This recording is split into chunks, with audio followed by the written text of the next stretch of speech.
Thank you, Mayori. I want to thank everyone for coming out tonight.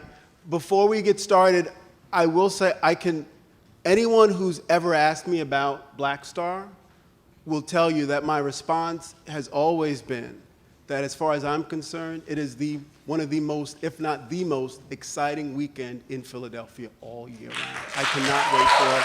Glad it's here. I know they don't sleep for a while leading up to it, but it's really worth it. And it energizes and inspires a lot of us. And so I'm glad we're here to kick this off. And really, this isn't a dialogue. This is me asking Haile Gerima questions. This is what this is. And just in the spirit of full disclosure, what you should know, and the place I'm coming from, is a place that really is predicated on the fact that most of the ways in which I think about filmmaking now are a function of one particular class I took with you in, I think it was fall 1992, film directing. And I remember the date because I think it was around the time Sankofa wasn't yet out. And you kept talking about it. And we could not wait to see this film, right? Because Haile talked in these very extravagant terms about the game changer this film would be. And I remember in class, one of the things you were very good about was getting us to understand and to recognize the importance of the social community you build as a filmmaker. So you would bring back old people. So I took film at Howard.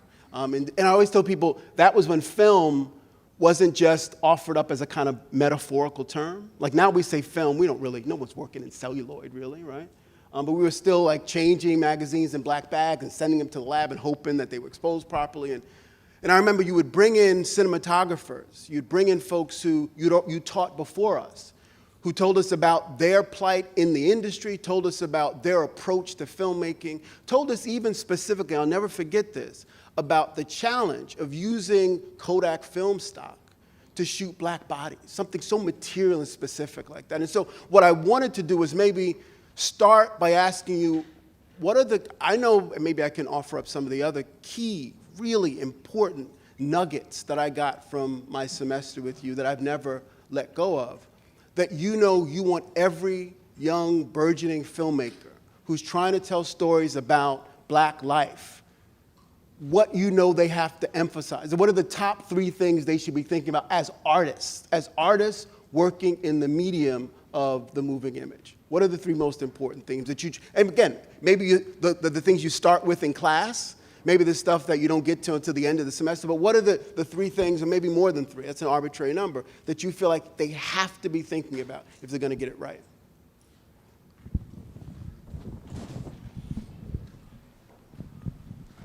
First, I want to thank you and the organizers, and I just pray they stay small and potent, and I pray for that. The more something grows, the more it loses. So I admire them, that's why I'm here. This is one of the best festivals, I think, in my view.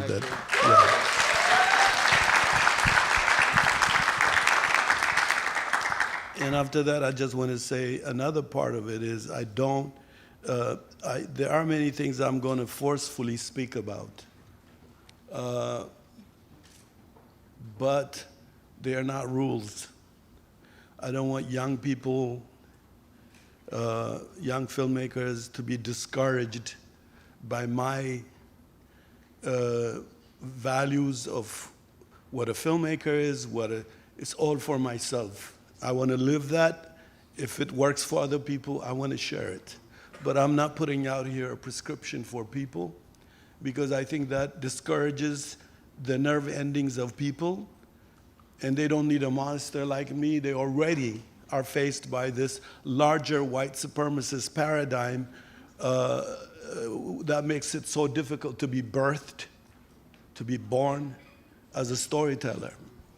And so I don't want to be a pressure, but I have things have accumulated over the years, not only in teaching, but also in practicing in filmmaking. So one of the things I want to say is, in fact, one doesn't have to go to film school. One doesn't have to not go to film school. Film school doesn't make people filmmakers. There's a whole mythology now.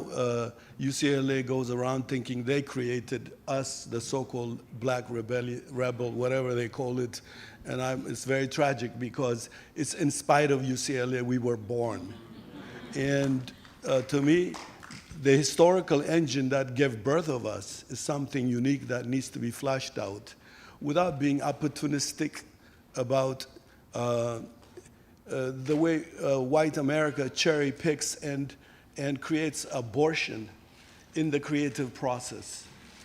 For me, a group of us, a majority of us couldn't be bought. And that helped a lot for us to be born. But it doesn't mean like the system didn't come to cherry pick. See, a black film movement, like literature, like music, once the white power structure cherry picks, then it destroys the resistance nature of that creative process. And so I want to put that out from the outset. I feel, especially African Americans, in my view, have they have the richest aspect of Africa, the heartbeat of human birth, the Kush people, the fire, and then through the crucible of slavery, they've transformed another powerful energy of creative output. And it has a lot to do with primarily not only slavery, but subjugation. Subjugation creates human beings to retreat into the upstairs part of the unused brain, which is imagination. When you're not allowed to express yourself, you become more imaginative. That's why jazz is very imaginative, because it couldn't be allowed to exist.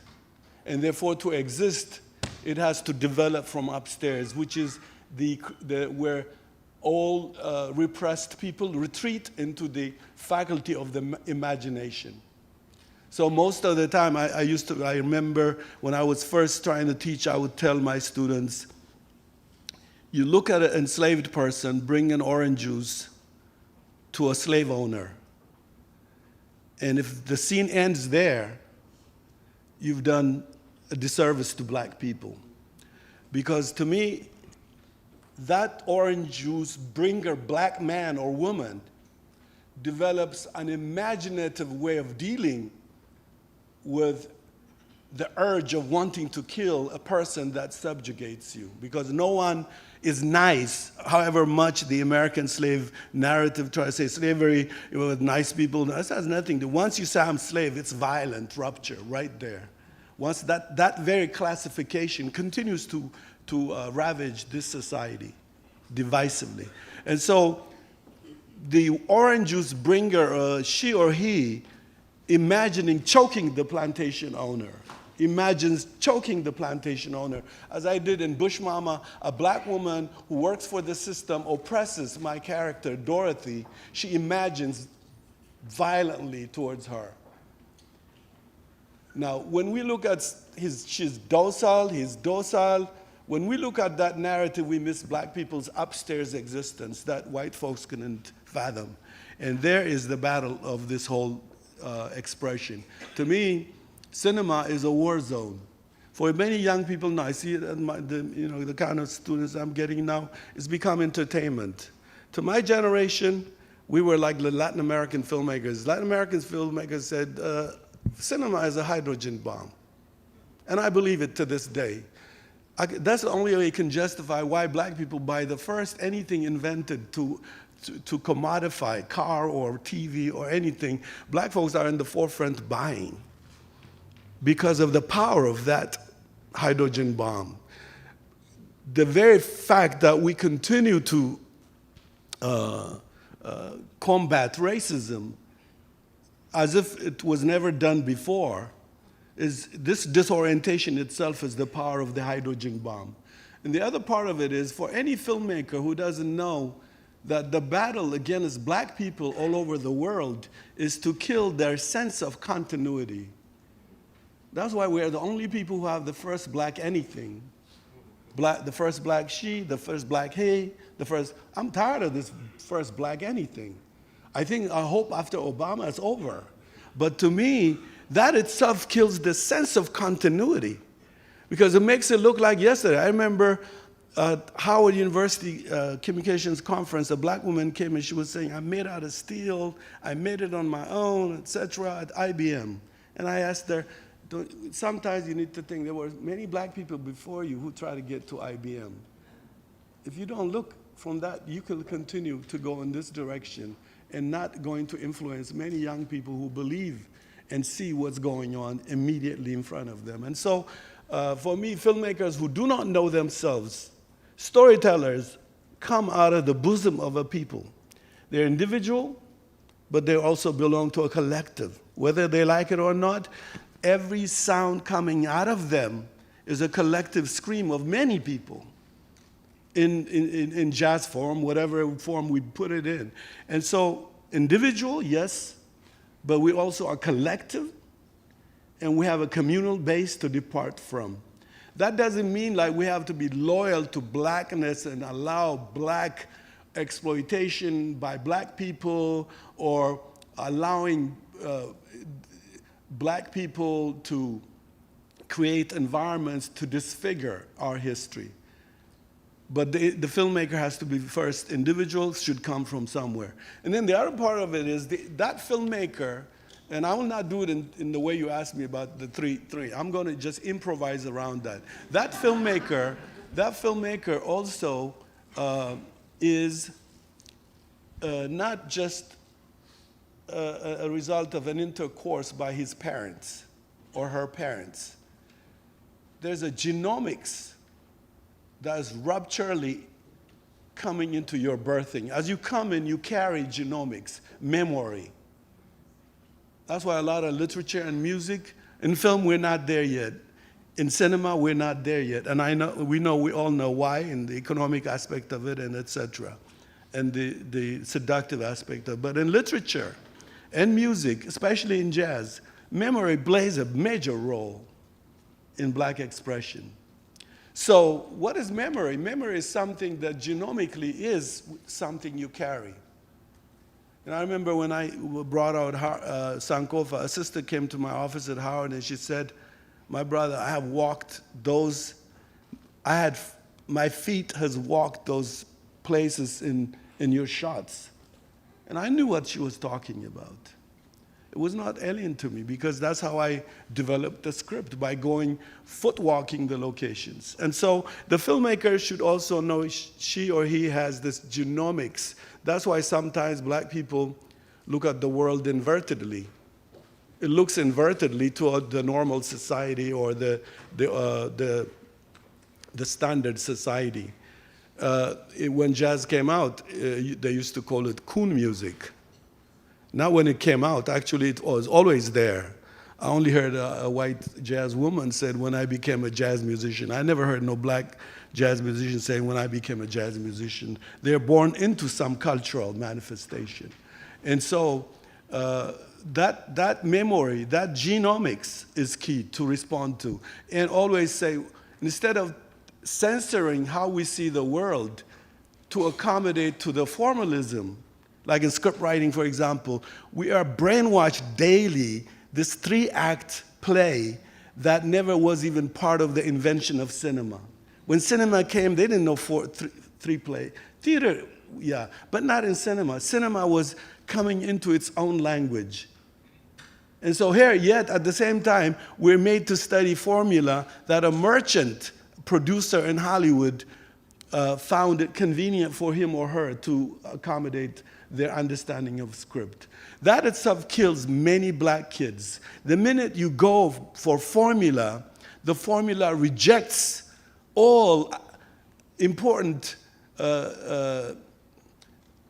ancillary images coming left and right into your mind as a result of memory, collective memory, individual personal memory, but at the same time, something you developed in living, however old you are, that itself is part and parcel of the filmmaker package. And so, as far as I'm concerned, cinema is a war because it, more than any medium,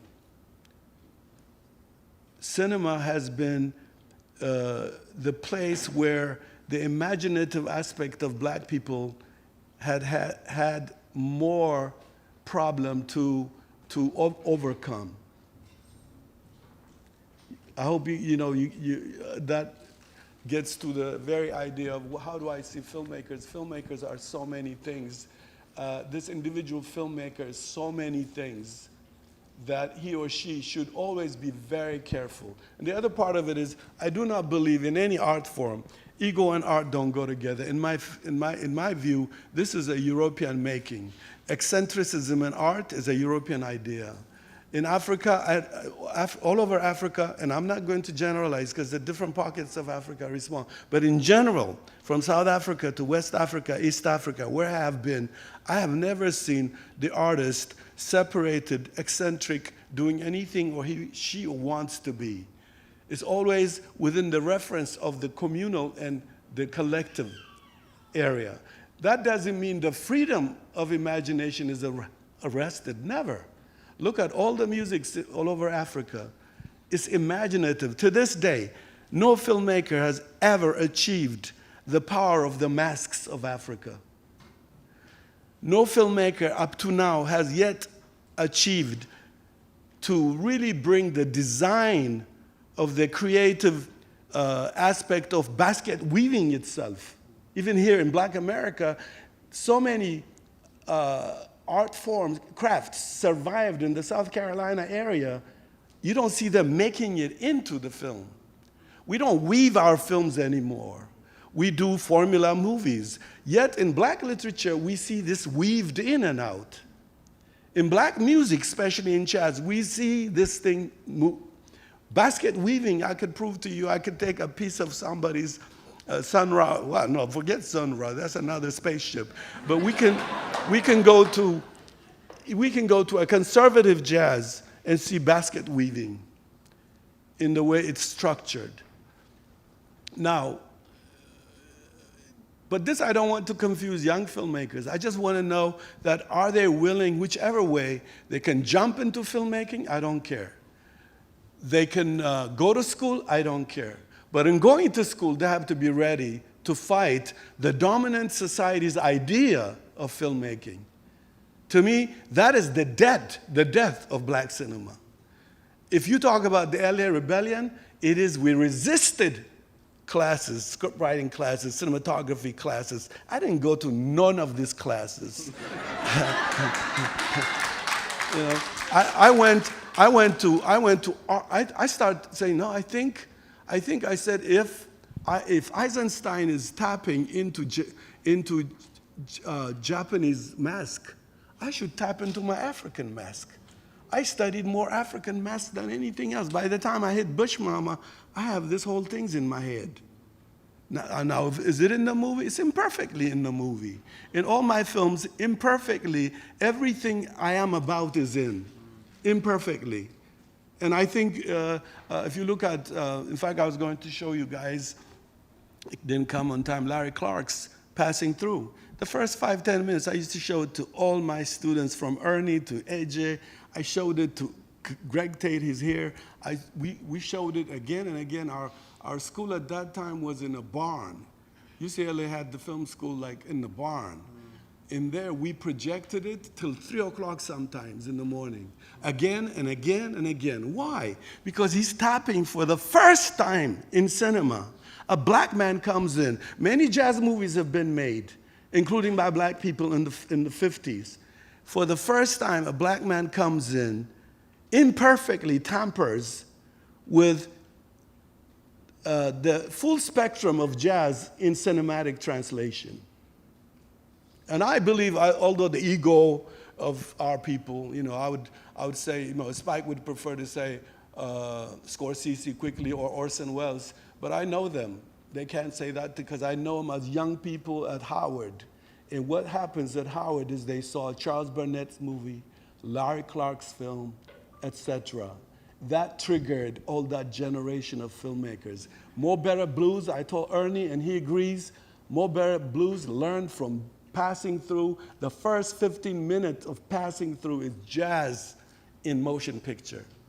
And so, what was that about? How do you encourage such an experimental cultural tapping into oneself when you don't own the banks, when you don't? So cinema becomes, in the end, the medium of capitalism. Imagine a semester of that. Thanks, Tyler.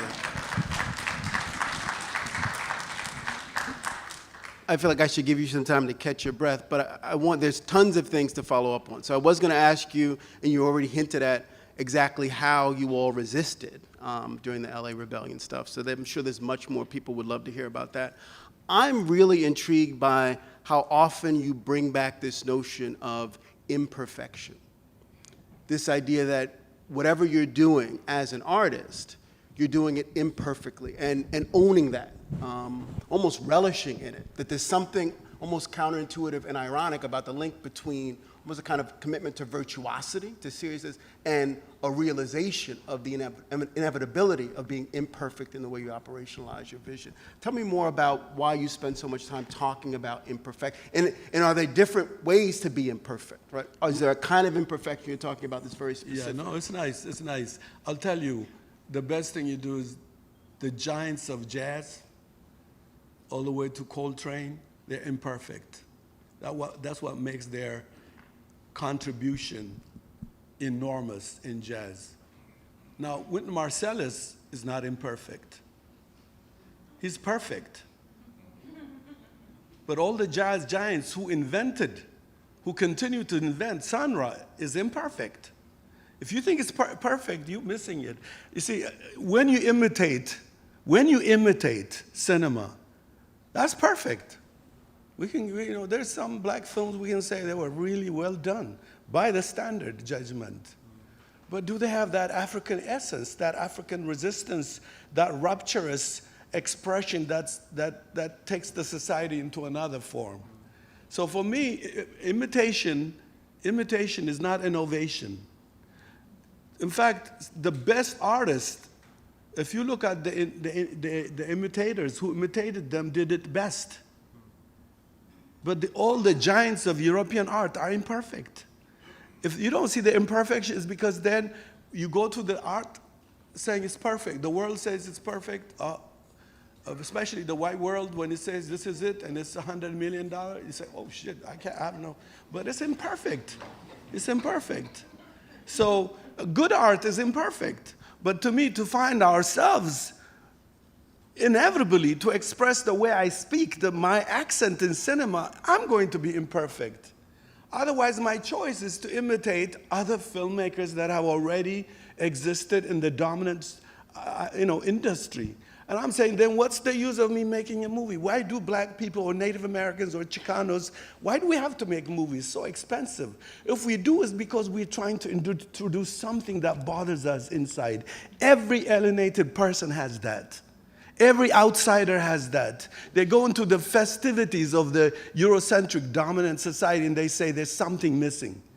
What is that missing? Are we going to bring that or not? That's the issue. Every black person I know is even when black films come, we look very weird, arguing pro and against in every movie, not knowing we're going to regret our position a year from now or 2 years from now.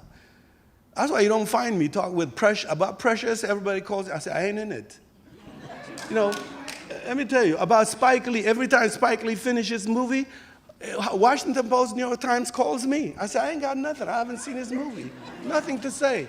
Because we look bad when we get desperately defending and undefending. So art grows when you critically grab the enemy and just say, how else could I grow? The LA Rebellion against, I don't want to call it the LA Rebellion, but let me tell you, the Charles Burnett, the Chicano, Francisco Martinez, Luis Ospina, the Larry Clark, what makes that group is because they are so after something they felt is missing about their life story. Their story is missing. They want to empower their story. And one of the most interesting thing about that group is, it is diluted now, is the critical discussion, my brother. I can't even have critical discussion with, when young people bring me a film, I just say, okay, very good, keep going. I can't give feedback. I can't give feedback because, I can't give feedback because critical feedback meant putting down. Man, I thought it was, I said, no, I'm not going to say nothing. I'm just going to say, keep at it. Thank you, my brother, for sharing it with me. Thank you, my sister, for sharing it with me. But when I went to school, Charles Burnett is a headache. Charles Burnett, he's a nice guy. White folks think he's a nice guy. Charles Burnett is a pit bull. When he sees a shot, you can't satisfy this guy. He was my TA. I went to Ethiopia, I shot, I came back with harvest, kicking my butt. Larry Clark argues. We were people who argued like hell. We'd go to Chinatown till 3, 4 o'clock in the morning and debate cinema. What is our cinema? What is our film? This is white people's film. Where is our film fell? That's where it came from. And it's also imperfect. It's very imperfect. Now, why did it fail, by the way? Because it couldn't sustain itself institutionally. We got together in a war space. It's like black GIs. They meet at some place in Vietnam or Australia. They have a certain experience, and then they disperse all over the world. When we got dispersed, we lost the momentum of what we could have become. The other part of it is, black film movements are always ravaged by individual egos. They're destroyed by individual. We have a problem to create a collective coexistence. And that's the tragedy. And the so-called LA rebellion, the disastrous part of it is the fact that we have no continuity. We looked at like a museum piece. We failed to connect to the younger generation from after UCLA. We did not perpetuate the kind of, they would do it better than us, but the kind of ideas we had. The collective approach to individual freedom as we pursue filmmaking profession. And that didn't translate to a generation. That's what we felt. In my case, I took that to Howard. Many kids may not tell you, but Howard students, I didn't go highly broad, giant, anything. I took to Howard University the Los Angeles experience of these people. I took it there. I showed them these movies every night, every day. And what I was doing was, I was hoping that young collective filmmakers will emerge. I'm not for individually existing. I think the weakest aspect of black cinema is individual existence. When you're individually isolated, you are destroyed easily. If you speak about our experience in LA, we were collective, communal, we stayed strong for a while. The minute we disperse, we're weak. And when we're weak, we don't exist anymore. So we need to look at collective cinema. Young people need to look at collective existence. This individual existence, it doesn't even work for white Hollywood. White Hollywood, in a very sophisticated, is a collective existence. When they overthrow the upper echelon, they collectively mobile their vertical mobility upwards. If you look at clearly the time Coppola comes in, they overthrew a whole old filmmakers group, communally, collectively. And those white guys can't stand each other, but they know how to present each other. They can't stand each other, but they always say, I present you, you present me, we can live communally, vertically move up. Black folks here, no. Another black person means the end of me. The farthest I am, it used to be in white schools, black individuals, they feel alone is okay. Now, more coming in looks like my opportunity is going to be messed up in any endeavor. This is a psychological trauma that is manifesting from making our film stride arrested. Is there, and maybe this is far-fetched, so tell me it is there anything that one might imagine could link this lack of communal, collective sensibility among black filmmakers and the inability to actually appreciate and accept critique, right? Is there something about being able to be critical in a context where you're committed to the group and there's a relationship, a connection that isn't atomized, it's not me against you, it's us together, that might facilitate more of a kind of critical engagement about the work that you feel like is missing in some of the younger generation of film students that you have? I'll tell you, Charles Burnett one time said to me, Haile, because when Spike Lee came into the picture, it was the most divisive time because Warrington Hudlin was there, Robert Gardner was there, other names you can put together. I remember seeing these are young people who would follow us everywhere we showed our imperfect films. These young people were completely traumatized by the seductive journey of Spike into Hollywood. And that vertical mobility he made, most felt this is their journey because most admired him. He's a very, to me, you have to admire his skill to vertically invent himself. And what worked for him, could it work for other people? I don't know. That I'll leave to history. But that period was rupturous. Communal collective cinema all over disappeared because individuals start going for it, saying, oh, Hollywood, it can. We sounded so bad. Charles says, let's say nothing no more because we're into London. And we were saying she's got to have it. We were having a problem with she's got to have it from old school, to discuss debate. We felt she's got to have it was not positive in the way some feminists wanted to take the woman character didn't digest well with us. It was open for debate and discussions. But apparently it's not. It's completely, it became an attack on the Pope. And so, Charles says, I think it's going to be unfruitful, unproductive to really comment on these films. And I agree with him. It became black cinema's debate, discussion, to write, and the result of critical discussion is pleasurable. To this day, I send my scripts to my friends, and I get my butt kicked, which is good for me to go to my second draft. Otherwise, what's the use of me redrafting the same script without feedback of communal collective perspective? So it's not because you will change it to appease somebody, it's just, it helps you so much. Somebody could say, I don't know if you know subluxation is a problem when you have a back problem. At a certain point where your disc is off with nerves, etc. The subluxation of a script could be by the hip or by the neck. But somebody could say, I have a problem in the middle, but may not be the right place where the disc is off.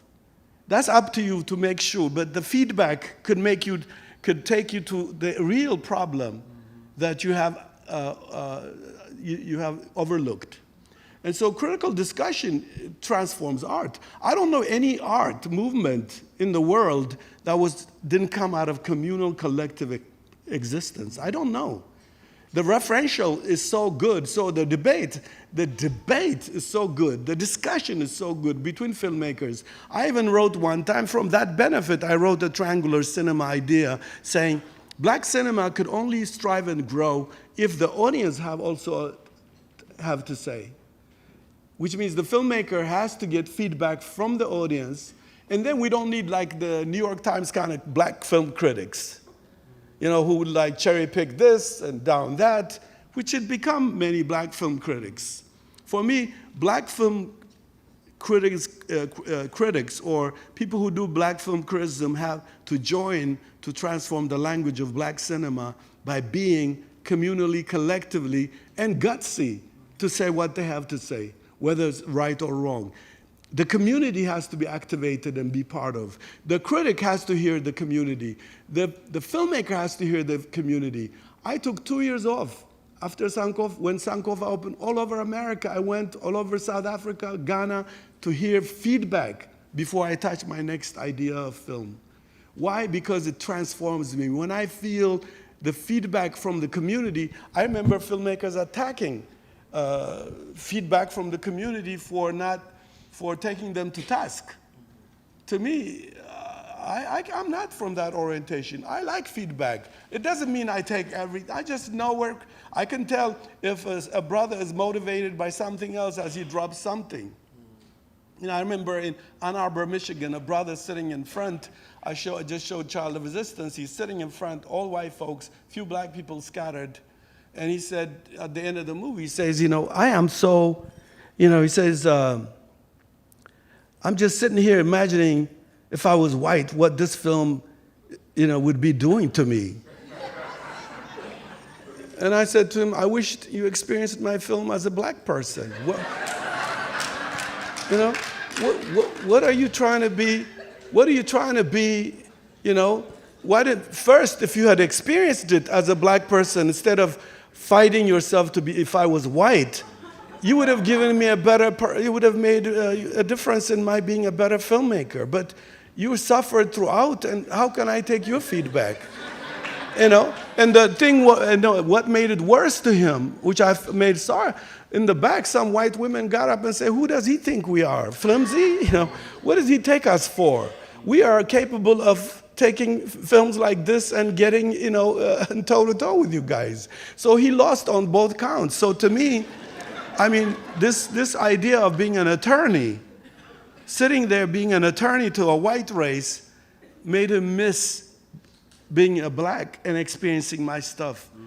And I would have had a much more engaging experience to grow as a filmmaker from him had he not confessed he was having schizophrenic existence throughout my film. You know? And so the other part of it to me, I think, is the collective cinema. Cinema is expensive. And the black capitalism, you know, is also, you know, black folks, you know, out of especially in slavery experience, black folks do not take seriously the class issue that was very prominent in the 1930s. Even the people like Richard Wright, they were involved. You read American Hunger, black literature people were involved trying to do a class analysis because a class interest is so a serious matter.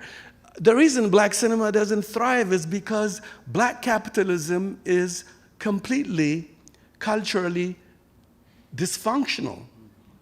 They do not understand that, you know, Rockefeller and Carnegie, they know culture is how their capitalism transforms. Capitalism knows culturally the cultural benefits to their economic empowerment. Black people don't. Black people's capitalism is decorative. Just look at me, see at me, I got this, I got more. 30 cars? Which one you drive once a month, once a day? This is where our culture is deprived. Black people, rich black people, are the reasons that black cinema is also a disoriented expression. This is serious for me. And often, African Americans have a loyalty. The class thing scares coming out of slavery, which I would leave it alone. For me, I come from Africa, and class is real. For black people, I think coming out of the same experience, because I used to tell Larry, why are black people happy the fact that Sammy Davis is rich? Why are they happy? You know, I hope I'm not going to be grotesque. When O.J. Simpson stuff was happening with my students, I tell them, O.J. Simpson was eating towards white people and farting towards black people. What the hell is your problem being loyal to him? I don't get it. So I leave it alone. I say, okay, Haile, well, you didn't go through the crucible of slavery. That experience has created a certain kind of mindset that is, it gives room to characters that are, you know, I'll tell you, if we were clear on this matter, the Black Panther Party would not have gone down. Fred Hampton wouldn't have died. But when we trust, the guy who shot him was sleeping next to him. So to me, we got to look into the black class issue.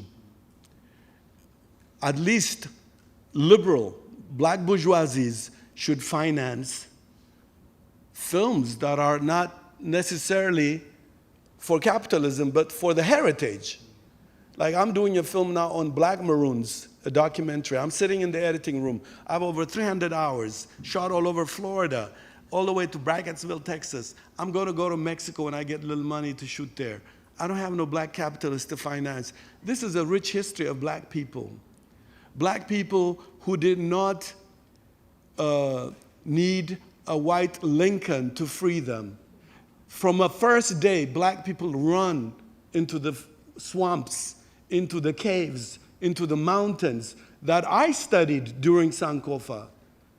And I went for it in South Carolina. I went to Florida, Fort Mose in Florida, in Oklahoma, Arkansas, shooting this history where black people, why is that important to me? I just want black people, because black people are always indebted also to, even whites use that. If you hear a lot of the political situation, black people are always asking too much. Who says it's too much is the one who feels he has the key to the freedom of black people. So white people's idea, reperpetuating the idea of I freed you, we freed you, undermines the terrorist work black people did to bring about emancipation even by Lincoln. To me, that is critical. Black people have to see, white people have to see that black people have the enzymes of rebellion like anybody else to be free. And you can't make that flimsy. So I think I'm going to ask one more question and then open it up to folks. And I mean, maybe the question I'll ask you is specifically about your approach to this documentary film.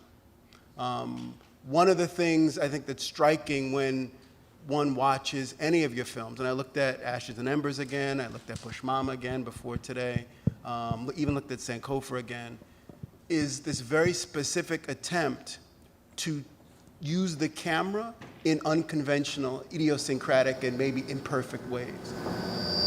Are there aspects of your approach to the documentary form that we will see in this project on Black Maroons that will continue that approach? That would be an unconventional way of thinking about how one would tell the story, an historically accurate story that's nonfiction about this particular part of it. Well, let me tell you, even yesterday when I was coming from the editing room and I'm doing a film on the Ethiopian-Italian War in 1935, Ethiopia was invaded by fascist Mussolini, and millions of Ethiopians have died. The genocide was never, no Italian was taken to war crime the way the Germans were taken.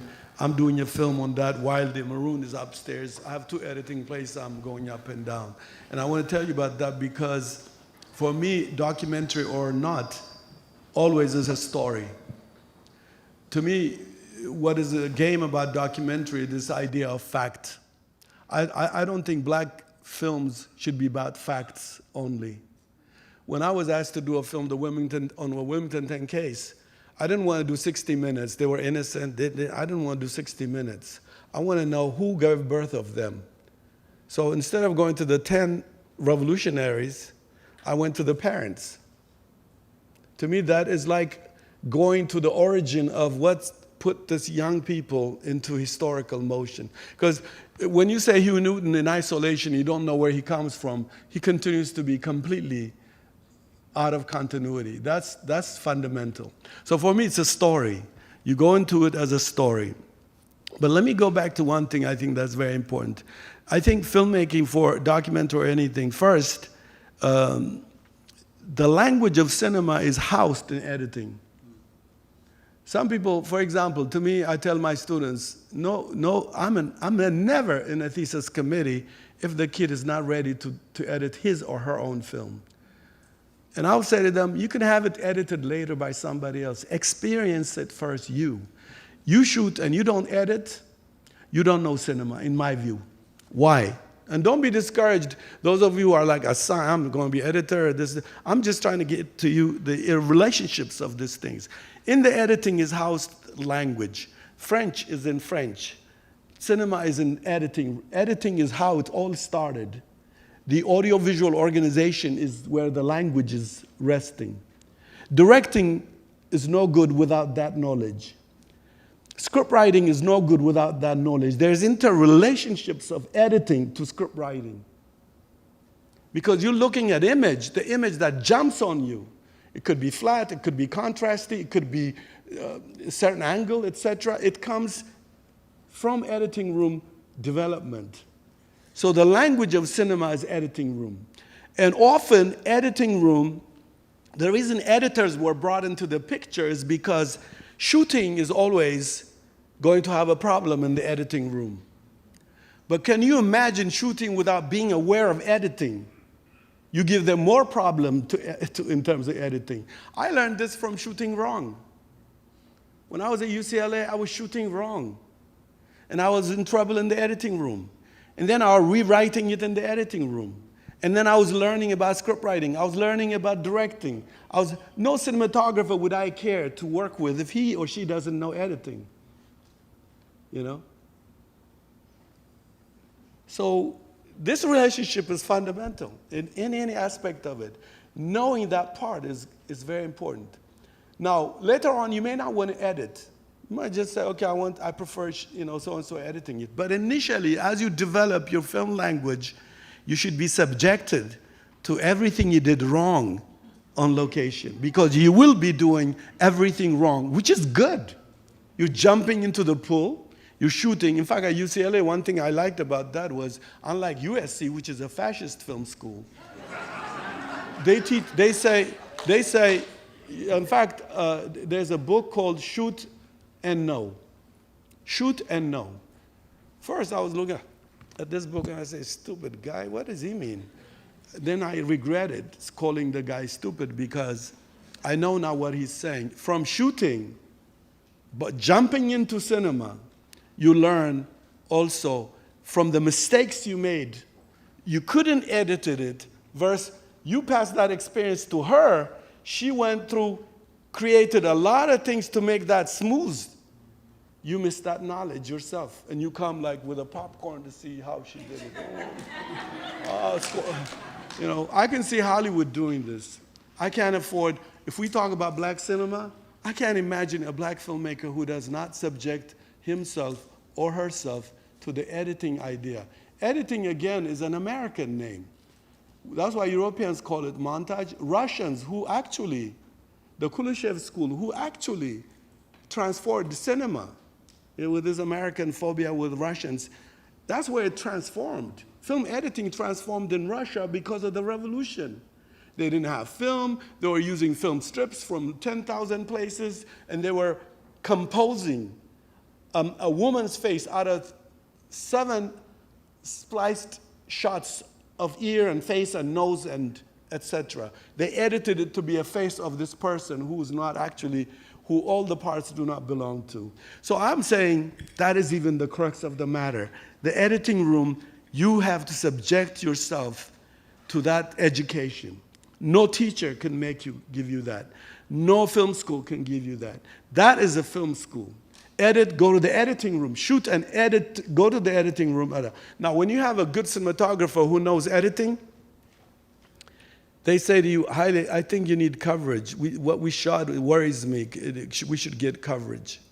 We should get this. Good cinematographer who knows editing. This is a cinematographer I liked, and he doesn't go to editing room. I don't use him after one film. I told him, you don't go to the editing room? You're not good for me. That's not collaboration. Collaboration with somebody who has an idea of how I'm about to put it together, how I'm about to edit together. In fact, some of them should even be there when you're mixing your sound, when you're building your sound editing, etc. Now, to me, editing is very pleasurable. I edit all my films. I think it gives me that knowledge of how to transform it now further beyond its script stage. Now, in terms of the idea of the documentary, it goes with the same thing. I don't see it separate. A lot of filmmakers look at, yes, the dominant society takes, factual films about, harassing an oppressor or amplifying a victim. I don't have that agenda. I want that film to be about some human experience. So when I approach it like I'm doing Sankofa. This film I'm doing now, first Italians shot, they brought the best camera. Hitler and Mussolini are the best intellectuals Europe ever created. They don't tell you that because to justify European racism and put the sin on them, they don't tell you they were highly intellectual. Especially most of the Italian culture was built by Mussolini. Venice Film Festival by Mussolini. Luce by Mussolini. The city, now architecture, you can go in there and see they were the best brains of Europe, okay? And when they invaded Ethiopia, they have camera lens from here to there. I thought it was a gun the first time I'm viewing the footage. It was a lens. They were shooting, glorifying the Italian army. They were shooting my people as beasts and animals running around with no notion, although we defeated them in 1896, and that's why they came back. And that's why they poison gassed Ethiopians. So now, I'm taking the footage Europeans shot to tell my story. So I said, I have to go to folklore. I have to go to the people who faced these Italians, the ones nobody paid attention. They have never spoken before. The way I did the Wilmington 10, I went to the old people who fought, went all over Ethiopia. For 20 years, I've been doing this movie, okay? Now, 20 years, I don't know if you know Ogawa, the Japanese filmmaker. 30 years, 20 years is nothing. He goes into a rice field. He doesn't just make a film against something. No, he makes a film with the people, lives with them for 20 years. I believe this film, for me, cannot be done without a process. So every subject matter brings the creative process and the technical process. How do you find it? By you being involved, not giving it to somebody else. Thanks.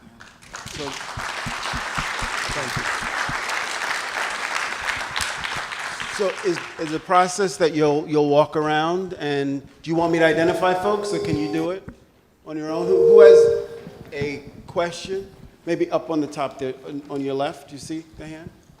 Yes. It's hard for us to see. You can't see with that light. That light is. Hi, thanks both of you for a really inspiring conversation. I have a question for you, Professor Gerima. Am I saying your name right? Well, hard G. G. Yeah. Okay, thank you. But it doesn't matter. I don't mind, sister. Okay, I'm Nigerian and have a tough name, so I insist on getting your name right and having people get my name problem. right. My question is with regards to finding the means for the success and visibility of Black filmmakers. And I wonder if you think the answer is to continue competing for spots in the white-dominated American film industry, or create venues like this festival for the distribution and viewing and celebration and critique of Black film, or is there a third option? How do we support and elevate Black film? Well, it goes back, I don't want to be redundant, but I think to me, Black cinema, Native American cinema, Chicano cinema cannot coexist with the Eurocentric cinema. It can't at this point. I hate to be that pessimistic, but I think in the long term, when this society becomes more rational, more, and again, by change, by change. It's not going to change itself, but it will be changed. In fact, according to Marx, the first socialist country, the real socialist country, is going to be the United States. So it will change. At that time, I don't know. Even within that socialist structure, how does one combat white supremacy? Because to me, it has victimized all races. It's lost. It's lost that the white community hiding in this kind of paradigm forgets that every attack on white supremacy is a liberation for them too. But it's lost there. At this point, given that, it's good, it's normal to coalesce not only on belief and gender, but on race matters. You have to create pockets of hamlets, of expressions. And you have to jump from those hamlets into any society to show those works. Showing them, I don't care where you show them. But to create and invent them, you have to be away, and you have to be with each other. Even within each other, the struggle is so enormous because, white supremacy is a virus. Black people are the carriers of white supremacy now, in my view. In Africa, Brazil, and here, we carry. It has mutated so well, we carry it now. So we're not clean people, because every film you point, you have to cleanse yourself too. And I used to tell my students, you point a camera, think it's a gun, and see what is in the foreground, what is in the middle ground, what's in the background, because you could have the wrong image in the back that negates everything you're working hard on. So, struggling with each other, for example, in gender, to me, women and men have this unique perspective, although the men dominates that perspective and undermines the women. But many women filmmakers can make women and men filmmakers better, and therefore coexisting and fighting is part of for me, the drama of life. What it is good for me, is the struggle we have to wage with each other. Some people may not be for it. They might walk away after the first discussion. They might be fragile. But where I come from, the debate has given me the best opportunity. Everything I'm praised about, I got from the collective strength of debate. To me, that's what I stress. Patches of Hamlets of black film existence. Jazz is the best. We should study jazz a lot. And I don't know how, I can't imagine, like now, I have a film I want to do called Chicken Bone Express. And I'm viewing Larry Clark's film a lot now, because I want to take what he introduced into another level, because I want to do a film where jazz is the voiceover. Not a human voice, but jazz music is the voiceover. And so the debate within the Hamlet should be from care, not because you want to destroy. I think I don't need nobody to destroy me. I shy away from that. Our communities are bent in also destroying the good. You have to recognize that and say, this is not good for me. So you could bail out, but there's no future for black cinema without collective existence. Referentially being born together without losing your unique individual temperament. Great answer. It's hard for us to see. Are there hands up that we're not seeing? Thanks. It seems like one of the things, and you can move the, oh, you have one. Excellent. There you go. Thanks very much for that. I was wondering if you could talk a little bit about the role of women in black cinema. A lot of the terminology you were using about shooting or approaching the camera is a certain gendered perspective towards the camera. Many men carry that perspective. It's to do with the gender position. So if you could talk a little bit about how women have contributed to black cinema, and what unique edge did they bring for men? What did they teach men? What men couldn't understand from their gender position as filmmakers? What did women teach them? If you could maybe tell us an anecdote or something like that. When I went to, first time, I didn't think I was going to be a teacher. I thought I was, I knew my days were, in terms of like most of us, once we left UCLA, we don't have no more equipment. And that's why often Larry Clark one time went to shoot in a snow place. And I didn't read that in his script. I say, Larry, where the hell did you come up with this snow stuff here? And he said to me, Gerima, I just want to see how to shoot black people in the snow, and before I could leave school. And it's amazing because you have this opportunity, we have technology, we have the camera. That is key to where we were. Now, when I went to Howard, I was learning teaching, but I was also dangerously strategist without sharing. For example, I would make them take turns in the distribution of crew. One day he shots, one day she shots. Often, as you said, it's the assignment of shooting goes to men. And well, let me just yeah, I know what you're saying, but let me back up. In fact, let me tell you. For example, even the black men at UCLA, we used to sweat before shooting or before doing anything because it's only whites we see who did it. For example, negative cutting.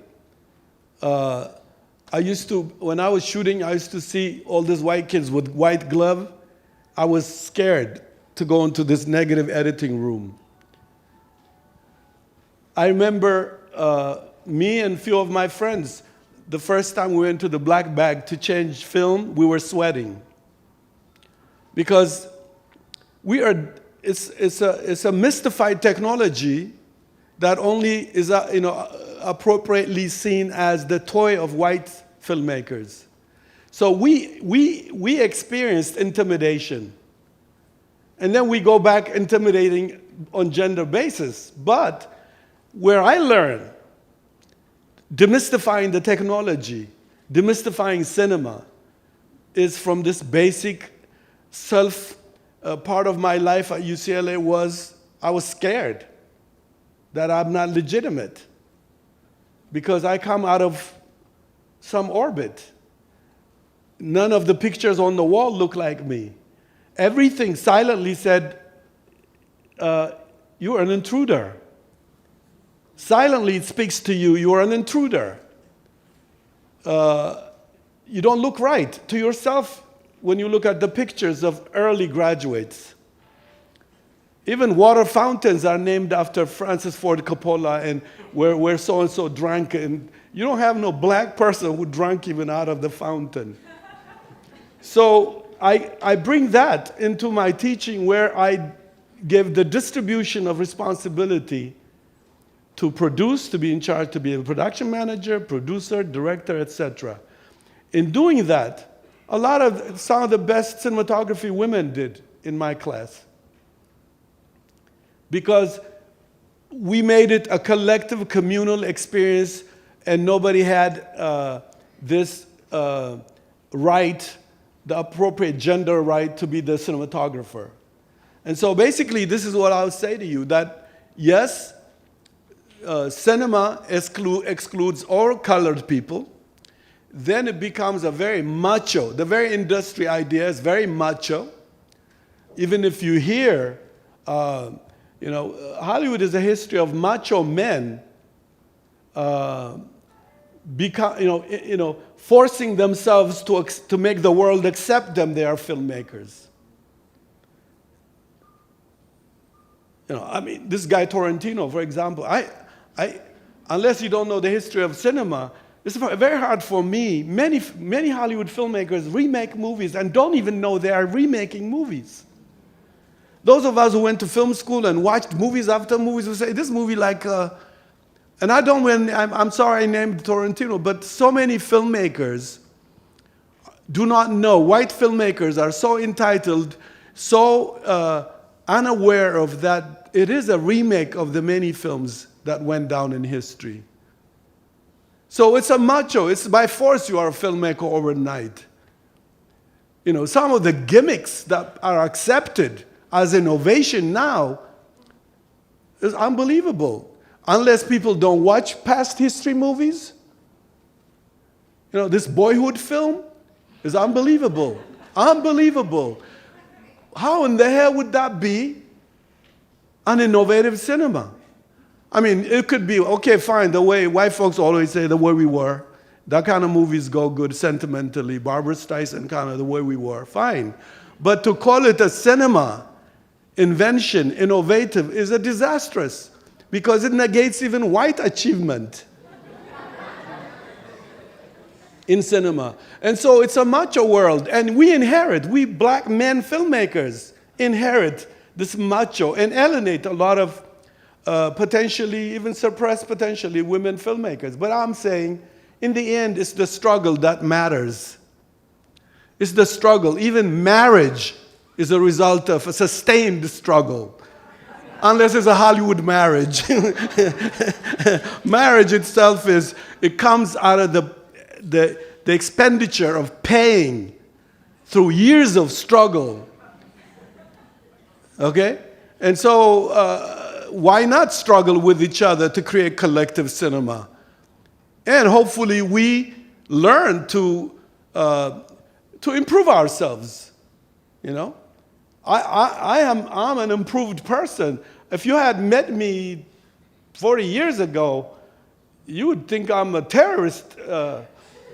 But people have worked on me.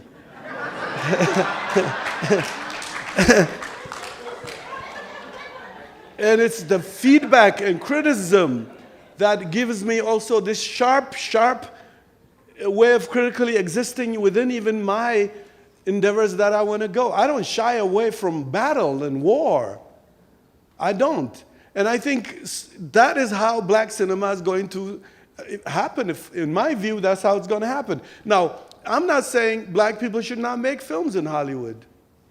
There are tough ones who would make a difference. Let them do it. If I did go to Hollywood, I told all my friends, if I ever went there, I would have a heart attack the first day. Because I do not allow no white person, forget white person, no black person, tell me how to imagine my mother's story. I would never. And so I would have a heart attack. It's a self-preservation, the reason I don't even go in that direction. But if people are interested, if you are discontented, I'm saying this to you, if you are discontented, you'd be looking ridiculous to always be a discontented part of that. You got to be tired of being discontented. The answer is to collectively hold hands on always defined, ever-growing terms of relationship. You can't shy away from that, you know? So to me, you know, I'm just looking at Louis Messiah here. He could have left it when they made him a MacArthur somebody. He's still there in that community, trudging along. I mean, that's like long-distance runners. And this is the kind of collective community if you are discontented. I don't want to say, if you're happy with Hollywood, you know, fine. You know, I'm arguing with my daughter on Lemonade. And she's 18, and we're arguing. And I'm saying to her, and her mother and me have the same view. We cannot believe how you can sell revolution with disrespecting your tits. We don't know how to sell revolution with your tits. We don't. We don't know how to sell revolution with our booty. We don't. And my daughter is arguing with us. It's a continual argument saying, but Haile, but, and we're going at it. And I'm trying to see her view of maybe the revolutionaries are going to come out of their obsession with Beyonce's breast. I don't get it. But it's a struggle. Even within your own family, it's a struggle to communicate. Well, so there are a lot of sort of, I haven't gotten through all of Lemonade yet, but I know what you're referencing. One of the sort of metaphors you used earlier on, I thought was and I'm still kind of going back through it. You're talking about sort of weaving and how we weave things in and out. That also seemed like a very different language for talking about what filmmaking can sound like and feel like. And so also might address some of the gendered stuff as well, at least in some small way.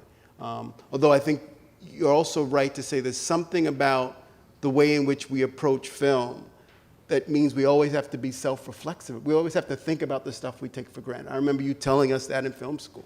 And thinking about, you know, why you turn the camera on when you turn it on. Why does the story begin for you there and not in some other moment? And especially now with this digital camera, the economics of shooting, conscious effort to plan out your image manufacturing is critical, especially now, because I find my students it look like they turn the camera on and they've gone for lunch.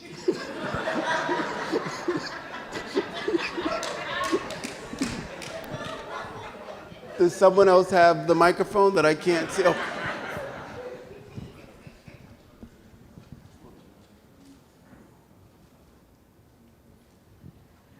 Hi, I had a quick question for you. First of all, I saw that you were recently invited into the Academy. Congratulations for that. And my question is, how do you feel about now being invited into the Academy? Why are you asking me that?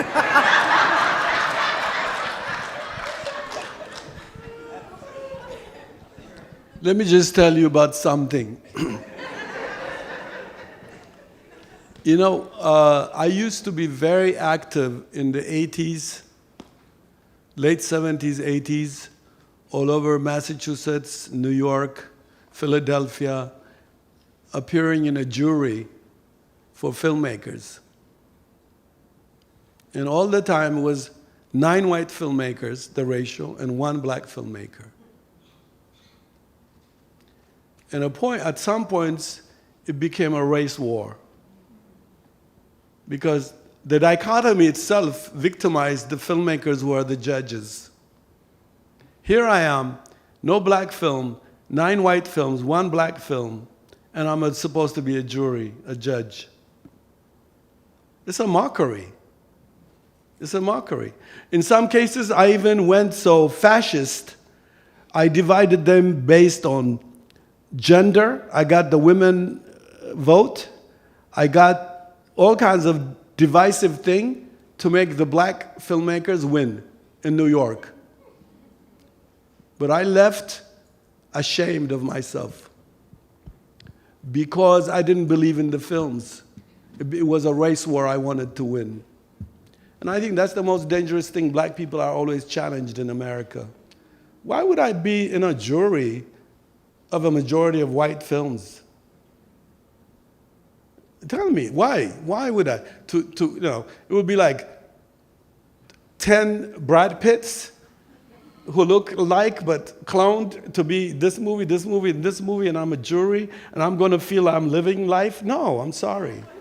I'm sorry. As far as I'm concerned, I'll tell you, the day the production of black cinema in Native Americans and Chicanos is financed well, I would be in any jury.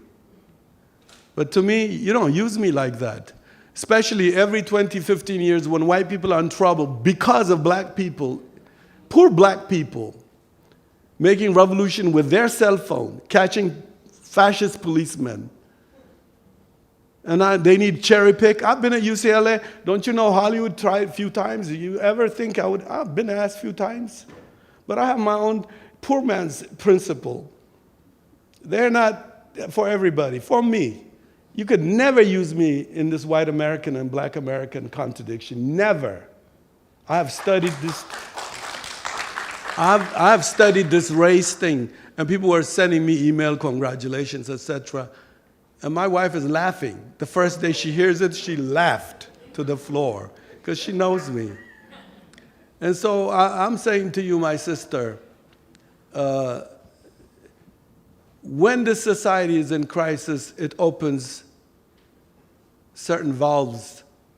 Once you eat that, you'll be a very unhappy person going towards the wrong direction. And I know many unhappy black people in the industry, by the way. You cannot imagine the people you see in Ebony and People's Magazine, find them in their fragile moment. You would hear some stuff you would never expect these people would say. Because how can you be always humiliated in a racist industry? More than anything, by the way, let me tell you, in all the struggle done, Hollywood is one place. Hollywood, in fact, during the Academy Award problem, BBC called me and I was telling them, it's high time some people need to really take Hollywood because racism is archived in the cultural values of white supremacy. Both black people and white people are victims of Hollywood's racism, of its vocabulary. Racist vocabulary continues to make people be divided. It's a divisive industry.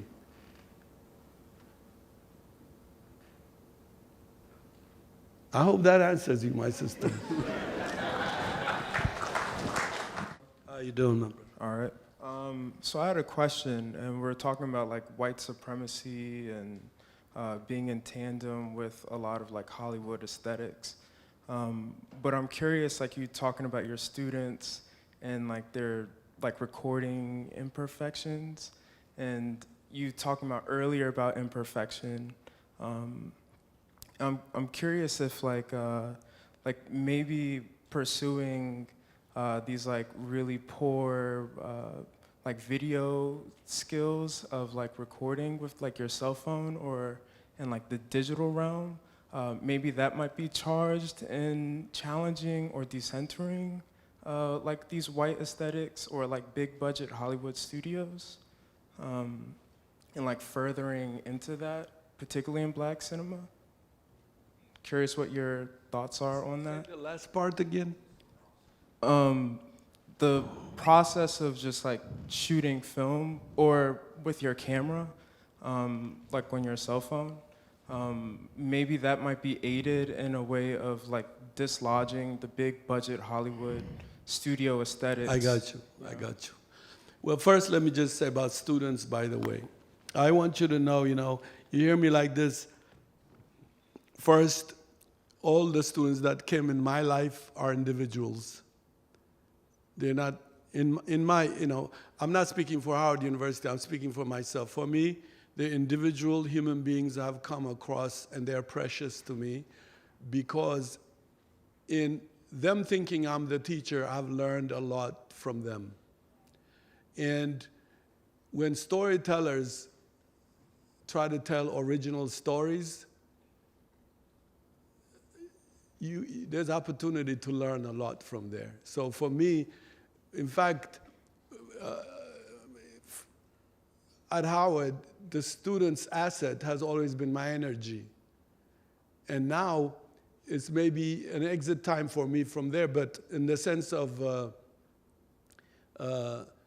students, the caliber of students has changed, and I'm going to come back to that part. But for example, when a sister writes a script, I don't teach formula first. First, I hear her to find her accent, his accent. I don't impose formula. No one you'd find where I teach them formula. Even its attempt at UCLA on me did not work, so I didn't come to put it on people. So I do not teach formula in script writing and directing. All I know is these individuals bring something, and can I help cultivate, nurture what they are?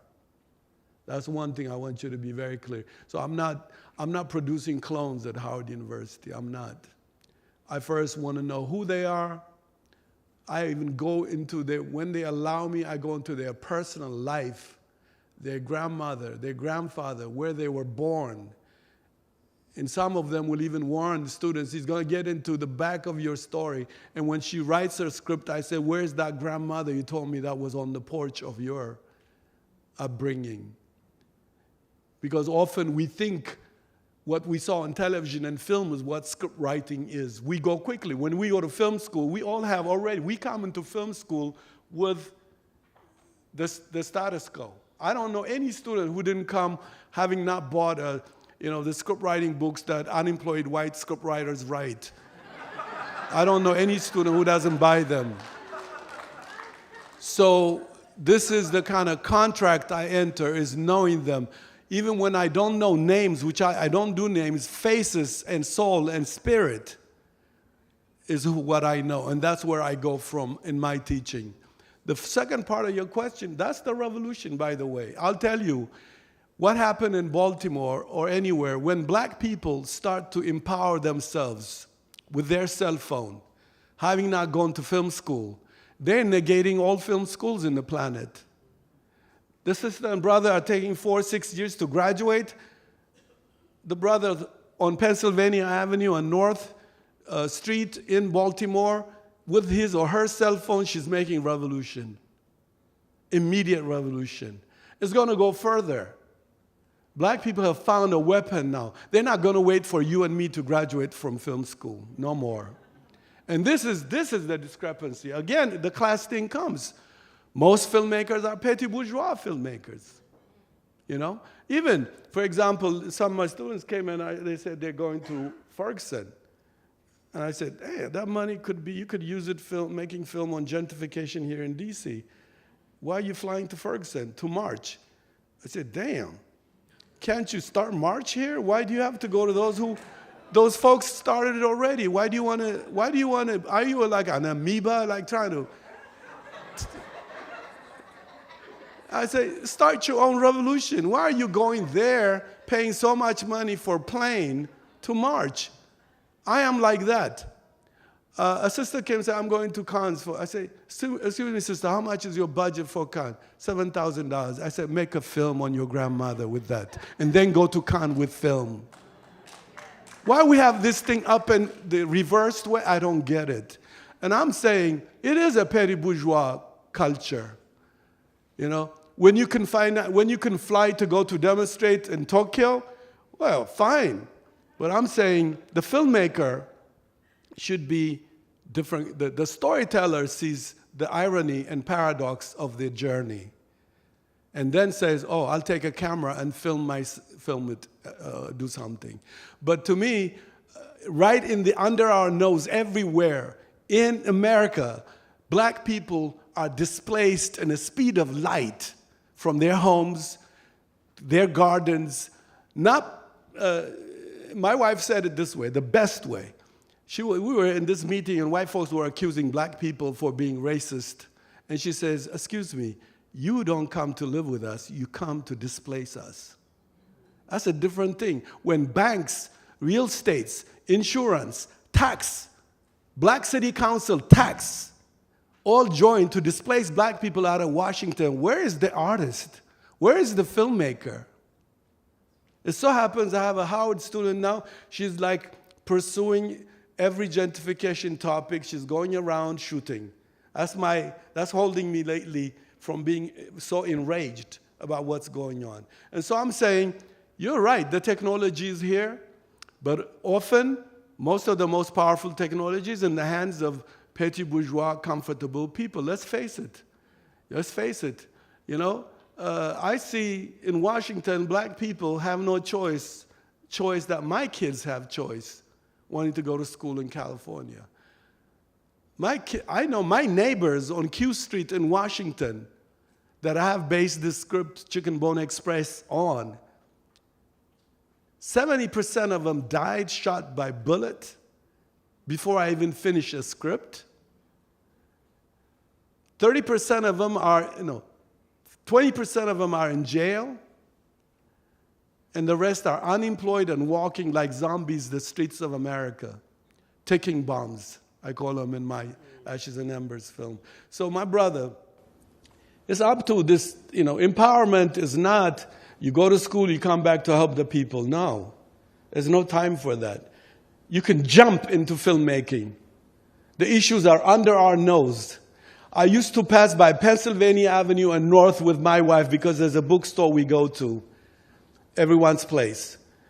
And I said to my wife, look at these black people here. It's Monday, it's Tuesday, it's Wednesday, it's Thursday, it's Friday, it's Sunday, Saturday, standing, standing, standing.